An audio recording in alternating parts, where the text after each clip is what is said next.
Buenas, buenas, ¿cómo están? ¿Cómo andan? Buen ¿Cómo día. les va? Qué lindo arrancar así con Led Zeppelin, ¿eh? Me gusta, Sí. me energiza para el resto de la Le eligió jornada. Cristian muy Carrillo. bien. Bueno, un gran abrazo a Cristian, Sí, cuyo que- gusto musical que voló. es impecable. Sí. Voló. Sí, Sí, podría haberse me quedado dijo, yo no quiero compartir espacio con vos, Carla, me lo dijo así. flojo. Mañana Sí, sí. Cristian No, acá, ¿eh? mentira. No, mentira. Más Igual bueno. coincido con Cristian, yo si pudiera no compartiría espacio conmigo. Pero bueno, no se puede. Está ya para pasar a la actualidad. Está muy fuerte la presión que están haciendo desde la mafia, tanto en sus terminales judiciales como en sus terminales mediáticas y políticas, para tratar de frenar este pedido de juicio político, lo cual da cuenta, en primer lugar, de que tan testimonial no es. Los preocupa y mucho. De hecho, ayer hubo gobernadores que terminaron haciendo unas piruetas más que extrañas para justificar un cambio de posición que no tiene otra explicación, justamente que estos aprietes. Después, a lo largo del programa vamos a ir desguazando bien en detalle, pero básicamente Bordet, que ayer participó de la reunión, vos lo contaba Fer, y estuvo de acuerdo en todo, por lo menos si no estaba de acuerdo, no lo dijo durante la reunión, él participó por Zoom porque está de vacaciones afuera del país. Finalmente terminó pidiendo que se retire su firma del comunicado, una vez que ya se había impreso. Bordet tiene un conflicto con la Corte Suprema porque hubo un caso en Entre Ríos de una fiscal, la procuradora adjunta Cecilia Goyeneche, que intervino en un escándalo por contratos irregulares en la legislatura de Entre Ríos, donde estaba acusado uno de los mejores amigos de su marido, que a su vez tenía departamentos con ella, y no se excusó. Le hicieron un jury, la sacaron, ella denunció persecución política, ella había estado detrás de la condena contra Urribarri. Bueno, el caso ese está en la Corte Suprema. Y evidentemente Bordet no quiere, en un año sensible como el 2023, tener un fallo en contra. Uñac, por su parte, anunció hace pocos días que va a ser candidato en mayo del año que viene, cuando se vote a gobernador en San Juan. Uñac va por su tercer mandato, algo que la Constitución de San Juan en principio permite. Pero antes de ser gobernador, Uñac había sido durante un mandato vice de Gioja. Y ahí hay una especie de gris legal en la Constitución de Entre Ríos sobre si puede o no ser gobernador. Adivinen quién va a tener que definir si Uñac puede ser gobernador o no. Claro. Rosati, Rosenkrantz, Maqueda y Lorenzetti. Uñac, que la semana pasada era de los voceros más fuertes contra la Corte cuando fue el fallo con participación. Fue muy duro Uñac. De hecho, a tanto que llamó la atención, porque no suele dar definiciones ante medios nacionales y menos de esas características. Ayer, Cri no estuvo en la reunión, no firmó el comunicado. Me va a costar que me convenzan de que eso no tuvo que ver con el hecho de que la Corte Suprema tiene el poder de decidir si va a poder o no ser candidato a gobernador. Lo que estamos viendo en realidad es la prueba de lo mismo que se denuncia. Es decir, todo esto sucede ¿por qué? Porque hay un poder judicial que, en vez de honrar la ley haciéndola cumplir, la utiliza para sus propios bienes políticos y para sus propios negocios de ellos y de sus mandantes, que es lo que viene denunciando Cristina. Cristina también viene denunciando que el lawfare o los aprietes mafiosos, para decirlo en castellano, que a mí me gusta más, tienen como fin no solo perseguirla a ella, sino más bien disciplinar a toda la clase política. Bueno, aquí está. Imagínense que si Uñac tenía miedo de que la Corte lo proscribiera, con ese fallo interpretando la Constitución, más tiene después de que lo hicieran con Cristina. Si pudieron hacerlo con Cristina, ¿cómo no van a poder hacerlo con un gobernador? Está todo sobre la mesa. Y vamos a empezar a ver en las próximas semanas cómo empieza a aumentar también la presión sobre los diputados y diputadas que forman parte de la Comisión de Juicio Político. ¿Por qué? Porque es una comisión que tiene 31 miembros. Vos necesitás la mitad más uno de los presentes para tomar cualquier decisión. Hoy en día, de los 31, El Frente de Todos tiene 16, le alcanza, si tiene asistencia perfecta de sus diputados y diputadas, para aprobar cualquier acción dentro de la comisión de juicio político. Esto es iniciar la investigación, esto es pedir medidas probatorias, esto es convocar a testigos, esto es convocar a los imputados, y esto es también elevar el pedido al Pleno de la Cámara para que se convierta en Cámara acusatoria. 14 tiene, decíamos, 16 el Frente de Todos, 14 tiene Juntos por el Cambio, y el que sobra es el Topo Rodríguez, este diputado del Interbloque Federal, que en general uno tiende a pensar que no va a acompañar, por algunas declaraciones que hizo, los números del Frente de Todos. Es decir, el Frente de Todos necesita asistencia perfecta para que esto pueda avanzar en la comisión. Y el objetivo de la mafia, de acá hasta que se empiece a discutir en la comisión y durante los 60 días que dura la investigación, va a ser tratar de voltear ese número. Y ir uno por uno a ver a qué diputado del oficialismo pueden presionar para que cambie de idea. Uno mira los nombres, después los vamos a repasar. Es bastante sólida la conformación del Frente de Todos en la Cámara, y hay alfiles importantes, desde Leopoldo Moró, Vanessa Siley, Hugo Yasky, Rodolfo Tailade. Son diputados que tienen espalda. Pero bueno, lo que vamos a ver en las próximas semanas, en los próximos meses, va a ser esto: aprietes para tratar de debilitar al peronismo en este debate y en esta puja política contra la Corte Suprema. No sé cómo lo están viendo ustedes. Bueno, cuando fue, creo que fue el tema del Consejo de la Magistratura, también se había visto a jueces de la Corte deambulando en las redes sociales respecto de el no acompañamiento de algunos gobernadores de la firma del pedido de juicio político de ayer. Por ejemplo, Gioja salió a cruzar muy fuerte a Uñac, acusándolo de interesarse solamente por su propia candidatura.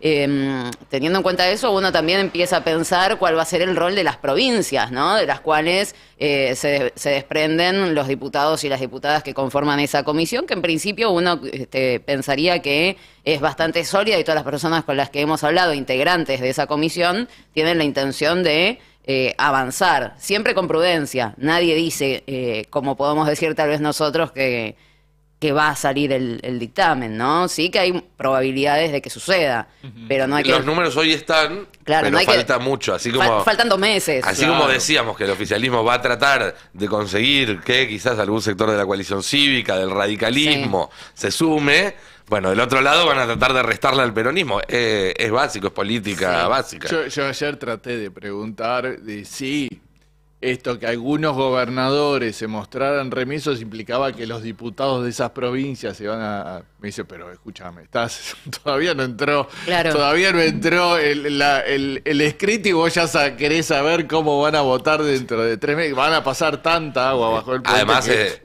es muy difícil generalizar, porque en general en las provincias se negocia, y en las listas el gobernador pone uno, la facción que le hace la interna al gobernador puede colar otro, el kirchnerismo siempre trata de poner gente. Alberto Fernández en las elecciones de 2021 talló también en algunas listas. Sí. Entonces, que un diputado o diputada sea de una provincia no significa que esté alineado necesariamente con el gobernador. Generalmente de esa con los provincia. senadores eso es más claro, con Ahí los sí. diputados es más difícil. Bueno, un caso claro es, perdón, Fer, te estoy interrumpiendo mucho. No, está.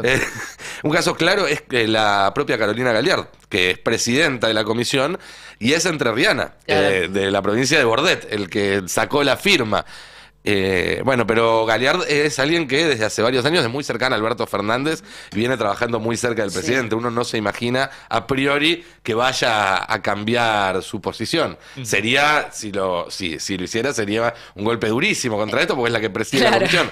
Pero tengo entendido que eso por ahora no está previsto, porque justamente es de Entre Ríos, pero políticamente, más allá de que tiene buen vínculo con Bordet, ella responde directamente al presidente. Y además después ahí también, fíjate, o habría que ver si esto avanza y cómo avanza, cuáles son los impactos también electorales que puede tener. Porque si vos decidís no acompañar por un interés personal, porque vos estás llevando adelante algún tipo de causa judicial y no querés pelearte con la Corte Suprema de Justicia, es una razón personal, ¿sí? Ahora bien, ¿Qué pasa con los fondos que no recibe la provincia en un año electoral también, ¿no? ¿Qué pasa con la población de esa provincia, las obras que se podrían hacer, los puestos de trabajo que se podrían crear en esa provincia, que no van a llegar también por una decisión personal? En el caso de Entre Ríos, la situación es bastante complicada para el peronismo, con un Rogelio Frigerio que está en contra de esto, pero no gobierna,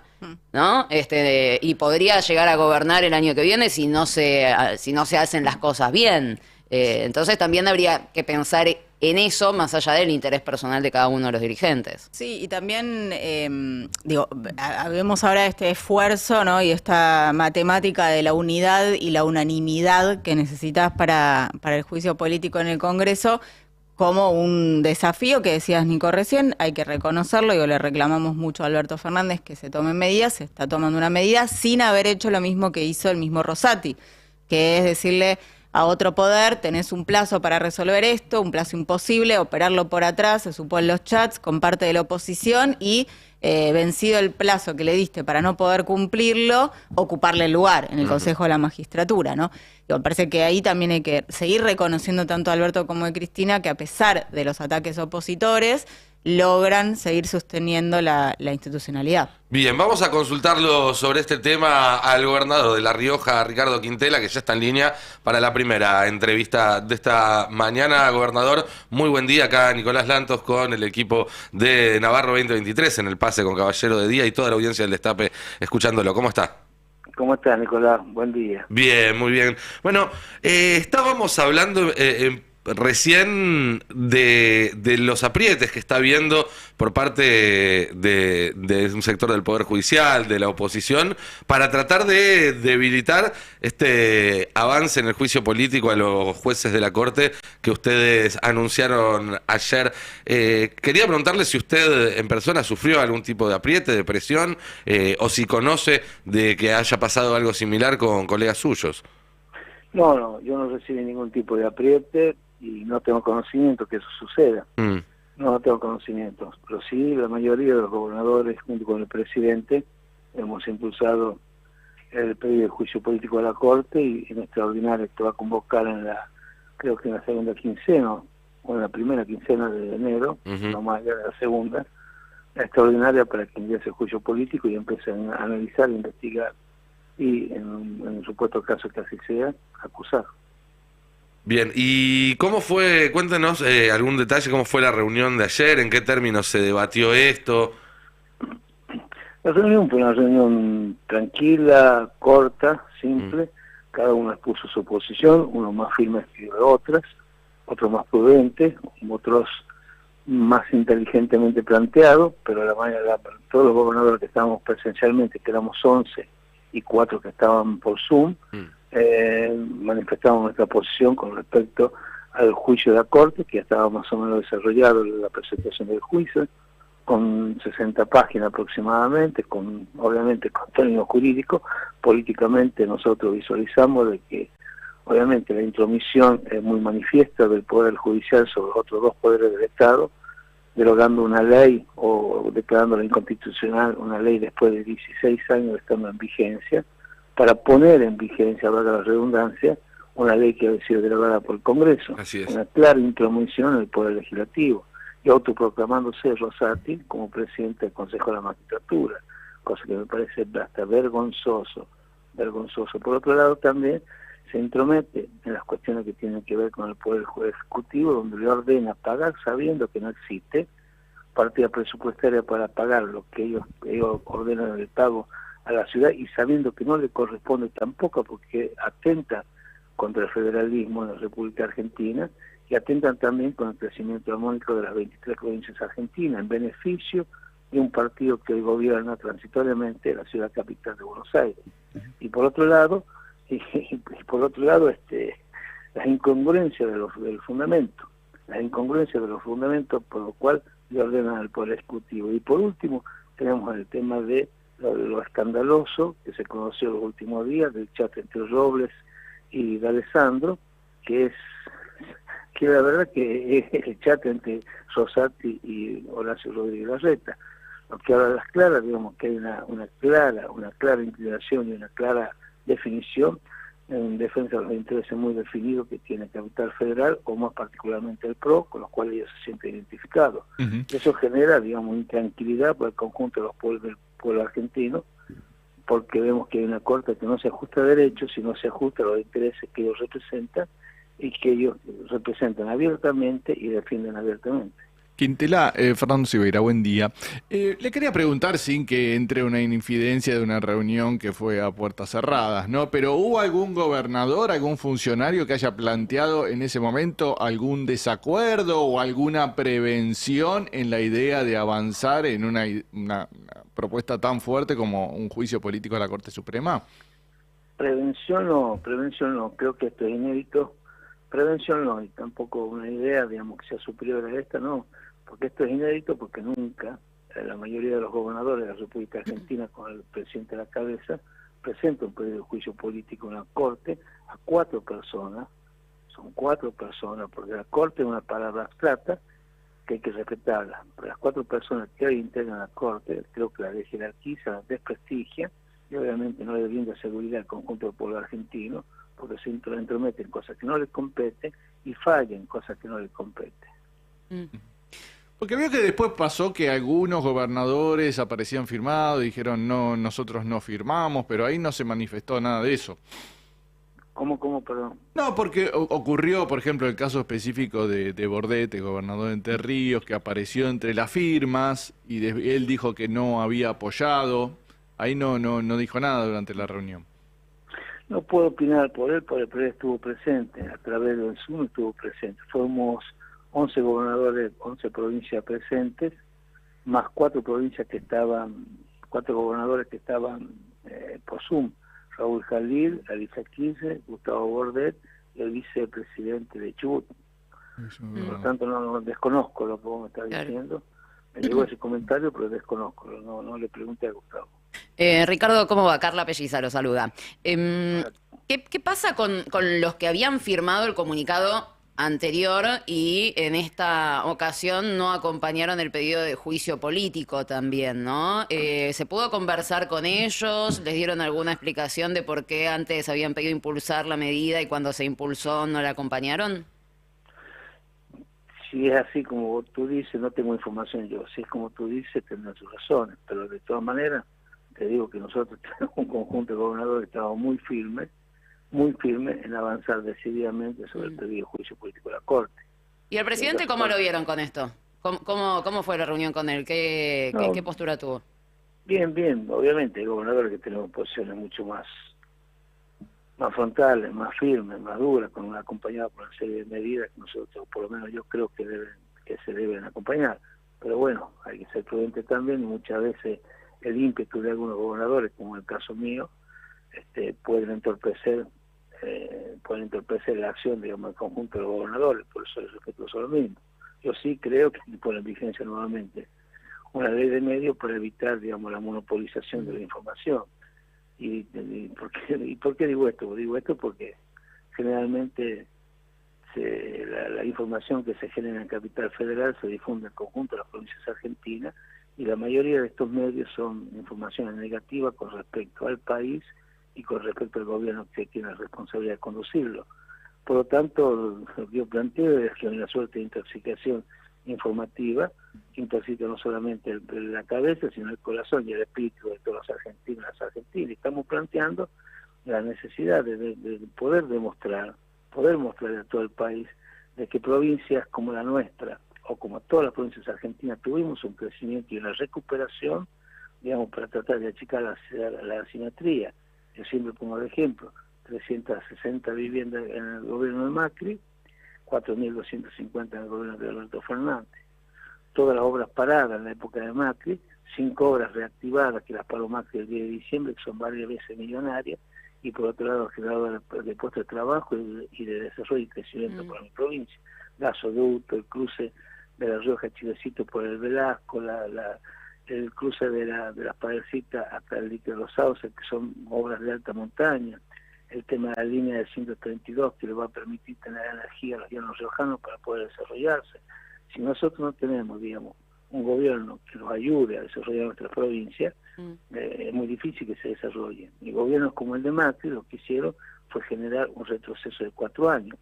A diferencia de lo que dice un colega de ustedes, de un medio hegemónico, que permanentemente descalifica, denota a las provincias del norte argentino y a otras provincias más, diciendo los feudos, que atrasamos, que Alberto quiere igualar a la baja, quiere igualar a la baja Capital Federal. No, lo que nosotros queremos tener la misma cantidad y calidad de servicio que tiene Capital Federal, pero para eso necesitamos una distribución equitativa y federal de los recursos. Gobernador, Giselle Teper lo saluda y le pregunta en este caso, Cristina Fernández de Kirchner habló hace algunos días sobre la importancia del próximo 24 de marzo trabajar sobre la idea de 40 años de democracia sin mafia, ¿no? Y la pregunta entonces tiene que ver con cuál considera que es la importancia de la movilización popular en las calles y en distintas formas de expresión para acompañar este movimiento del pedido de juicio político a la Corte.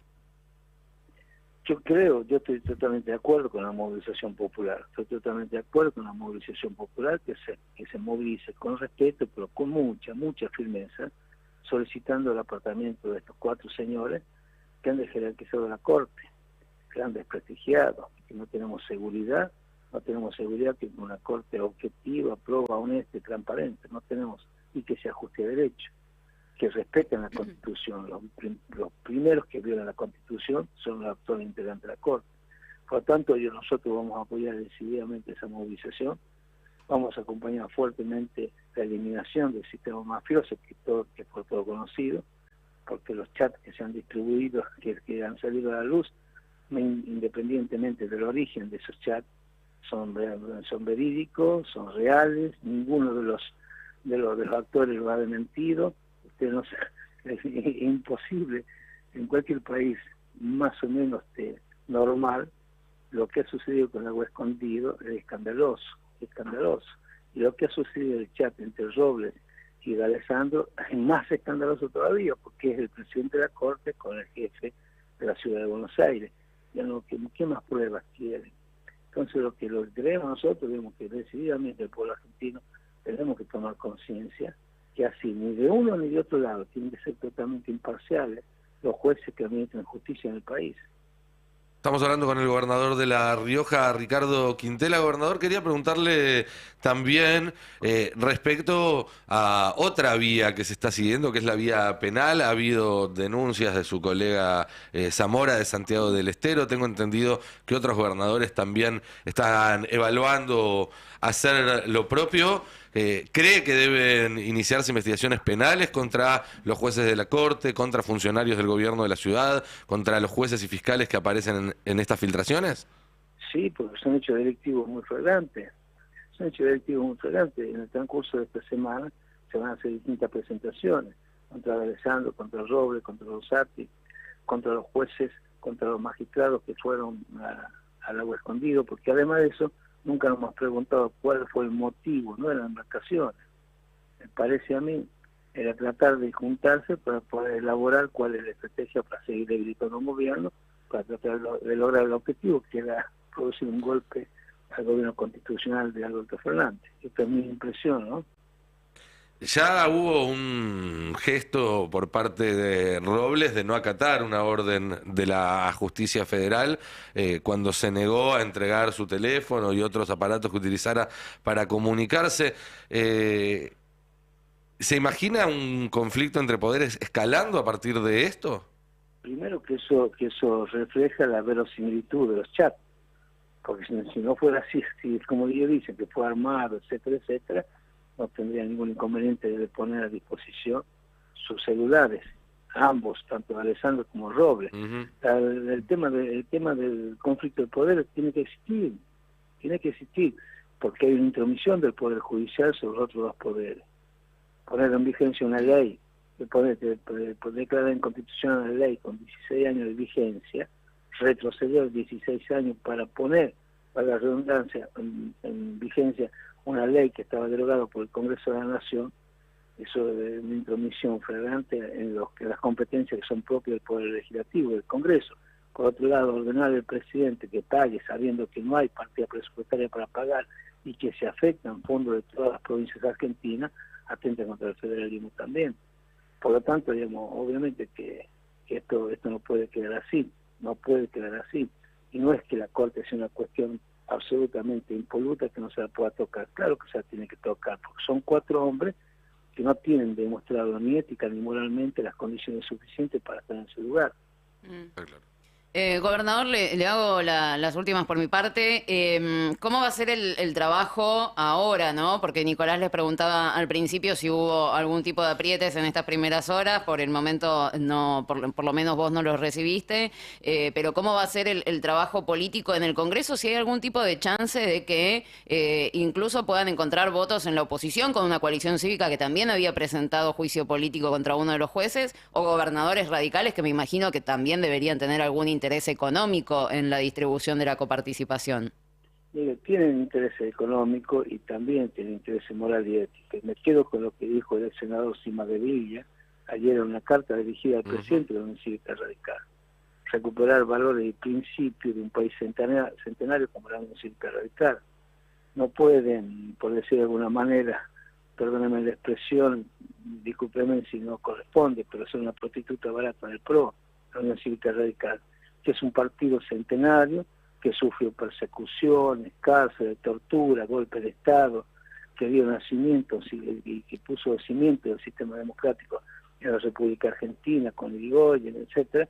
No puede ser, digamos, que sigan siendo la cola del ratón, digamos, del PRO. Creo que va a haber un momento de reflexión, de análisis y de decisión de la Unión Cívica Radical, de poder discutir con el Movimiento Nacional Justicialista de qué manera garantizamos que el sistema democrático se perfeccione y se consolide en el país, y de qué manera entre los 2 partidos mayoritarios juntos podemos desterrar este sistema mafioso que impera hoy en la República Argentina, sustentado, avalado y protegido por algunos medios de comunicación que hegemónicos, que también son intereses muy puntuales, que ellos defienden justamente para preservarse la impunidad y las inmunidades que ellos quieren.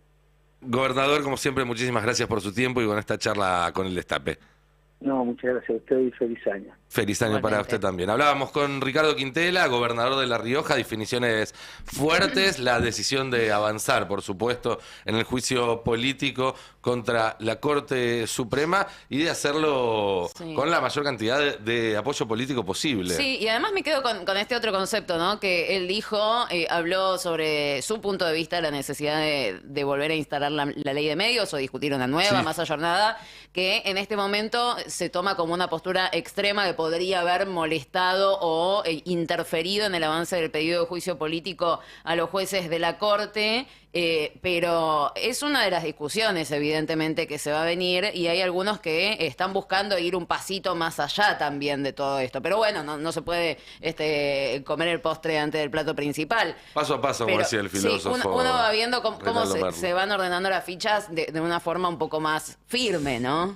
Sí, ahí comentó que había algunos gobernadores como que iban un poco a la vanguardia, ¿no? Está claro que uno es él, el otro es Kicillof, Capitanich y Gerardo Zamora, que en esto han tomado, especialmente Zamora, ¿no? Llama la atención, ayer volvió a hablar ahí en la Casa Rosada, ha tomado un gran protagonismo. ¿Tendrá que ver con también alguna idea de nacionalizar su imagen de cara a las elecciones? Y por ahí. Y la verdad que es una figura que está llamando la atención, ¿no? Por esas posiciones tan firmes que está mostrando en público. Y bueno, él comentó que el presidente por ahí era un poco más moderado, pero en esto, yo comentaba recién a partir de un escrito donde habla de un método mafioso, bueno, en fin.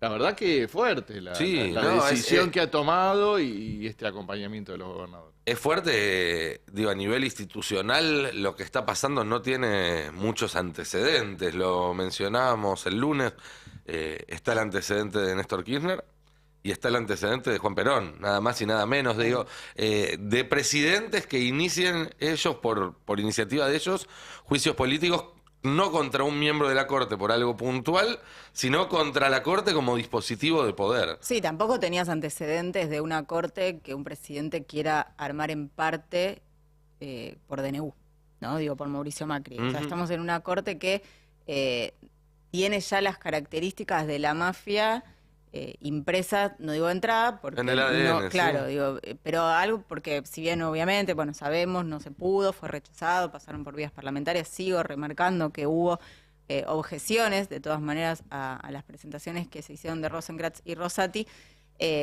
Maqueda y Lorenzetti en ningún momento dijeron, no, así no.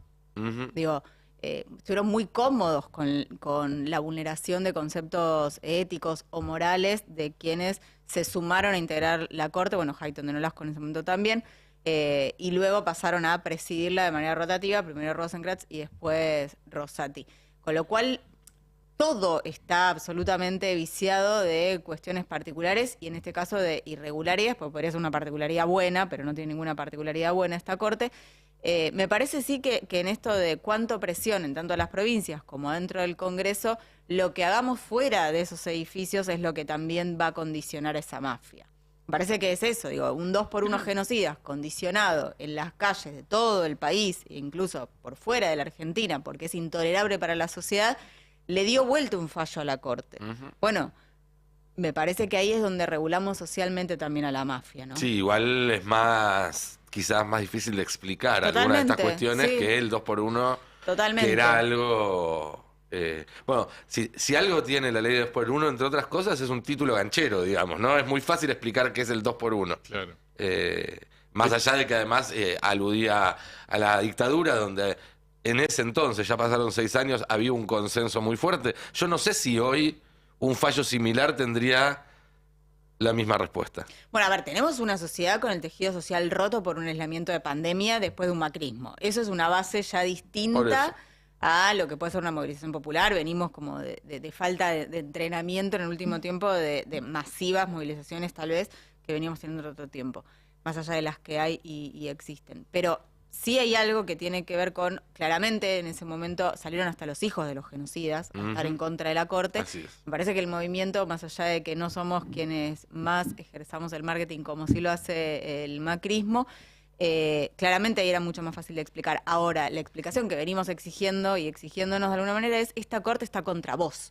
Seguro, sí, Digo, y ahí seguro. es donde desglosamos, bueno, es en contra de esto y esto, y que bueno, démonos el desafío de que se instale también. Sí, bueno, nosotros tenemos un rol en eso, Sí. porque en realidad nosotros queremos instalar esta Corte, esta contra vos, después de muchos años en el cual del otro lado instalaron este gobierno está contra Claro, vos. sí. Y es este gobierno el que avanza contra la Corte, con lo cual ahí hay que hacer una inversión de sentido. No, y que la es Corte era la compleja. que supuestamente le ponía freno. Exactamente, Claro. Ahí se exactamente. avance. Hay que desarmar una construcción de sentido muy compleja. O desarmar a la Corte. Bueno, una cosa para que Claro. luego pueda suceder la otra. Claro, el tema es que también estamos todos muy ansiosos en esto de, bueno, ¿y qué pasa cuando ya se vota en el Senado, ¿no? Claro. Todavía no entró el proyecto y No. estamos viendo qué va a pasar en el Senado de la Nación.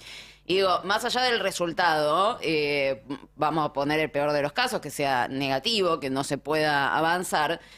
Tampoco tomar eso como una derrota, Por ¿no? supuesto que Porque no. el proceso en sí mismo es algo realmente muy importante y todos coinciden, desde dirigentes políticos. Ayer a la tarde también hablábamos con Gregorio Dalbón, abogado de la vicepresidenta de la Nación, en que algunos son más optimistas, otros menos optimistas, pero lo importante acá es el proceso para empezar a desenmascarar e instalar de forma fuerte en la opinión pública que hay un problema muy grande en el Poder Judicial y particularmente en la Corte Suprema de Justicia. Y si no es este año, será el año que viene. Bueno, si hay macrismo no, pero bueno, será en algún momento, pero será. Es que lo importante, como hablábamos ayer, es poner a dar cuentas a aquellos que nunca dieron cuenta. Eso va a ser lo interesante de este proceso.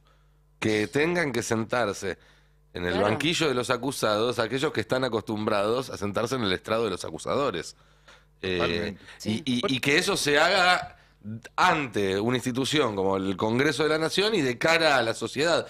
Eso cambia todo. Para mí eso cambia Sí. todo. No, va a ser muy importante este periodo de 60 días de acumulación de pruebas y todo lo que se vaya recopilando ahí, ¿no? Y nosotros, obviamente, vamos a estar muy atentos a que se difunda y se conozca todo lo que se vaya conociendo, porque me parece que mucha gente, a partir que sí o sí eso va a tener que tener difusión, me parece que mucha gente se va a ir enterando de todo lo que fue sucediendo en el Poder Judicial en este último tiempo, ¿no? Esto es tan escandaloso. Y tendríamos que también tocar un poco el otro tema de ayer, que fue la licencia de Alessandro, Sí. ¿no? Sí. Parece que hablábamos de Carrió y, y este antes y después Muy gracioso. de la decisión. Increíble, ¿no? Pero marca la tensión que existe con todo este tema dentro de Juntos por el Cambio, ¿no? Que es muy- Enorme, enorme. Carrió que quedó medio sola y en offside, ¿no? Sí, bueno. Lo salió a bancar después de que ya estaba ido. Más allá de que no se había hecho público todavía. Claro, claramente el primer Carrió hace 2 tweets, uno a las 2 de la tarde y otro a las 6 de la tarde. El de las 2 de la tarde le está diciendo a Horacio Rodríguez Larreta, o estaba usando el argumento del bullrichismo de decirle, si no bancas a tu ministro, habla peor del gobernante que del ministro, lo tenés que bancar a Alessandro. 4 horas más tarde dice, apoyo la decisión de Horacio Rodríguez Larreta. Fue muy extraño, ¿no? Bueno, tal vez son 2 community manager por horario. Puede ser, puede ser. A ver, lo que uno entiende que pasó fue que el primer tuit lo saca Carrió sabiendo que D'Alessandro iba a pedirse licencia ya, entonces sale a marcar la cancha y su descontento sin conocer cuál iba a ser el comunicado tal vez del jefe de gobierno o intentando incidir en el comunicado del jefe de gobierno con una expresión pública que por primera vez sale a bancarlo firmemente y decir yo creo en Marcelo D'Alessandro y valoro que haya hecho esto y que se haya ido básicamente, porque eso también lo valora, haciendo mucho foco en el espionaje ilegal, las prácticas mafiosas del kirchnerismo, que un poco era lo que buscaba Elisa Carrió, pero queda pedaleando ahí un poco en el aire, como otros que también salieron a bancarlo en su momento y que hoy no parecían tener muchos argumentos, pero no renuncia, no tiene reemplazo. No, no. Delega la firma en Felipe Miguel. Era algo que ya había pasado con Santilli en su momento, que era vicejefe y también ministro de Seguridad Claro. de la ciudad cuando salió Campo, ¿no? Sí. Cuando salió Martino Campo. Sí. De todas formas, esto que está pasando con D'Alessandro también me parece interesante para ver, porque es cierto, a nosotros nos preocupa y hace bien en preocuparnos mucho el blindaje mediático y que haya cosas que son gravísimas y que no terminan llegando a la sociedad. Pero el blindaje mediático es interesante saberlo, es importante saberlo, que funciona solamente de cierto punto en adelante. Claro. Pero los funcionarios del gobierno de la ciudad saben qué es lo que está pasando y qué es lo que pasó y qué es lo que puede pasar. No compran la tapa de Clarín. Y los dirigentes del radicalismo saben lo que está pasando y lo que pasó y lo que puede pasar. No, digo, están todos muy preocupados, mucho más preocupados que la pantalla de TN. A eso me refiero. Hay cosas que no se pueden desaber. Que vos podés hacerte el boludo hacia afuera, pero hacia adentro empezás a acomodar tus cálculos políticos, tus alianzas y tus decisiones en función de eso que ya te enteraste y que no podés hacerte el boludo con vos mismo, o no por mucho tiempo. No hubo una sola desmentida convincente Nada. a un chat. Absolutamente nada. Nada. No, al absolutamente. contrario, cada vez que trataron de desmentirlo, utilizaban los argumentos que aparecían en el chat de los huemules que decían que iban a utilizar. ¿Viste? Bueno, tenemos que decir que tal cosa, La tenemos facturita. que... ¿Qué? Conseguimos la facturita. Conseguir las facturitas, Sí. que recordemos que D'Alessandro dice que la AFI validó, la FIP, perdón, validó y no la validó, está la desmentida. En la excusa de para conspirar no tendríamos que, no hacía falta ir a Bariloche, podríamos habernos reunido acá, Sí. acusar de hackeo. Bueno, todo el repertorio que ya habían ensayado en el chat lo está desplegando D'Alessandro. Ahora digo D'Alessandro porque es el único que Sí. sale a dar explicaciones. Está poniendo la cara. Colini no salió a Los dar otros están explicaciones. Rosati no salió a dar explicaciones. Sí, ayer el ministro de Justicia, Soria, acá en esta radio, ya lo confirmó, como que la información la daban como válida, Sí. como que los chats eran así, porque en un caso concreto, que era el chat con Silvia Magdalani, ellos habían comprobado que esos mails de los que se hablaban en el chat Estaban en el sistema estaban en el de sistema, la- en la fecha, de la que agencia ahí de decía. inteligencia. Y Así una es. cosa más, digo, sería injusto que D'Alessandro solamente quede mal ante la historia por estos chats, porque fue el jefe de la represión de cada protesta social en la que hubo justamente víctimas de operativos represivos, de civil incluso, en la ciudad de Buenos Aires, durante el gobierno de Mauricio Macri a nivel nacional y durante el gobierno de Larreta a nivel de la ciudad de Buenos Aires. Me parece que también hay que poner el personaje completo o el perfil completo, ¿no? De D'Alessandro fue el brazo represivo del plan de miseria planificada de Mauricio Macri y de Larreta en la ciudad, además de toda esta información que surge de estos chats. Con lo cual,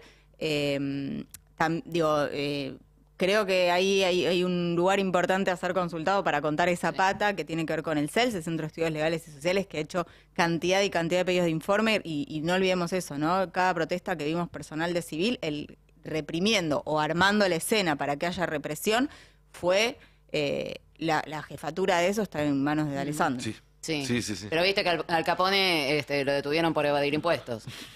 Bueno, no sé si lo hizo o no, pero bueno.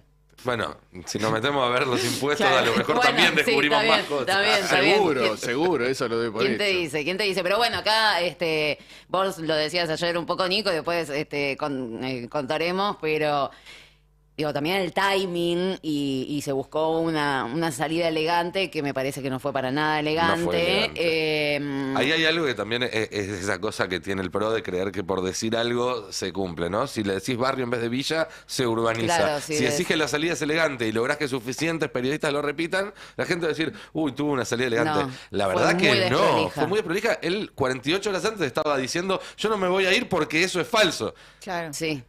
¿Qué cambió para hacerlo cambiar de idea? De golpe aparece la familia, hubiera digamos, sido bueno. un personaje al cual no se había Nos están- introducido en ningún bueno, momento de la película. Pero lo están humanizando. Apareció al final, ¿viste? Está bien, pero están Sí. tratando de humanizar a una víctima. Ese es el relato que construye. Tuvimos mala suerte de que en el sorteo de las preguntas en la conferencia Sí. de prensa justo salieron 3 medios que le hicieron las preguntas que él quería ¿Vos ganaste responder. alguna vez la lotería? No, la verdad Entonces que es culpa nuestra. no. Tenés razón, voy Claro. a tomar la Siempre precaución de salimos ganar mal la en los lotería sorteos. la próxima. Muchísimas gracias por la compañía en este pase, Carla. Nos quedamos Nos para quedamos. Navarro 2023. Son las 9:30 de la mañana.